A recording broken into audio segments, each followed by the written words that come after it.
வணக்கம் and welcome to Saranya kitchen. இன்னைக்கு நம்ம வந்து ஒரு பண்டிகை ஸ்பெஷல் ரெசிபியான ரவா லட்டு வீட்டிலேயே எப்படி பண்ணுறதுன்னு பார்க்க போகிறோம்.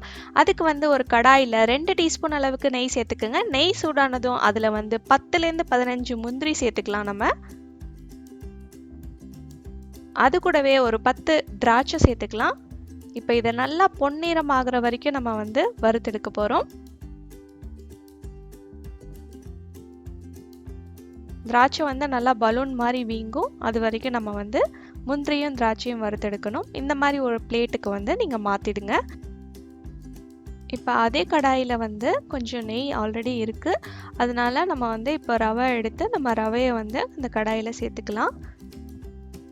நான் வந்து ரவை 200 கிராம் அளவுக்கு நான் சேர்க்குறேன்.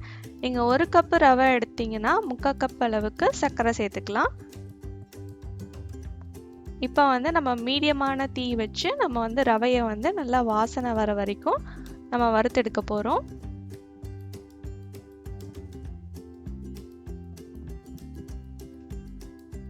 குறைஞ்சது 4 நிமிஷமாவது மீடியமான தீயில வந்து நம்ம ரவையை வறுக்கணும். அப்போ தான் நல்லா சுவையாக இருக்கும்.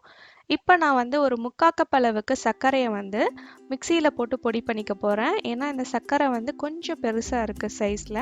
நீங்கள் வந்து சின்னதாக இருக்கிற சர்க்கரை இருந்ததுன்னா நீங்கள் வந்து மிக்சியில் போட்டு அடிக்க வேணாம். ஒரே சுற்றுலே சர்க்கரை வந்து இந்த அளவுக்கு நல்லா பொடிசாயிடுச்சு. இப்போ வந்து நம்ம இந்த சர்க்கரையை வந்து நம்ம வறுத்து வச்சிருக்கிற ரவையில் நம்ம வந்து இப்போ சேர்த்துக்கலாம்.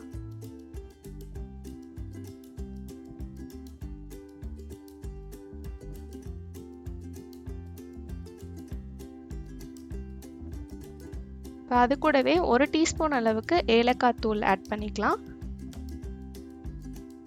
இப்போ எல்லாத்தையும் சேர்த்து நம்ம கலந்து விட்டுக்கலாம். இப்போ உருண்டை பிடிக்கிறதுக்கு வந்து நம்ம வந்து உருக்கின நெய் சேர்த்துக்கலாம். அப்படி இல்லைன்னா மிதமான சூடுள்ள பால் சேர்த்துக்கலாம். நான் வந்து இப்போ வந்து பாலை வந்து லைட்டாக சூடு பண்ண போகிறேன். பால் வந்து ரொம்ப சூடாக இருக்கணும்னு அவசியம் இல்லை, லைட்டாக சூடாக இருந்தாலே போதும். நீங்கள் வந்து நெய் வந்து உருக்கி நீங்கள் ஆட் பண்ணணும். அப்போ வந்து நெய் வந்து நிறையா சேர்க்குற மாதிரி இருக்கும்.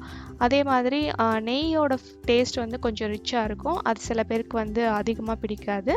அதனால வந்து நம்ம பால் கூட சேர்த்துக்கலாம். பால் சேர்க்குறதா இருந்தால் நம்ம வந்து கம்மியான நாள் தான் நம்ம வச்சுக்க முடியும். இதே நம்ம நெய் சேர்த்தோன்னா நிறைய நாளைக்கு வச்சுக்கலாம்.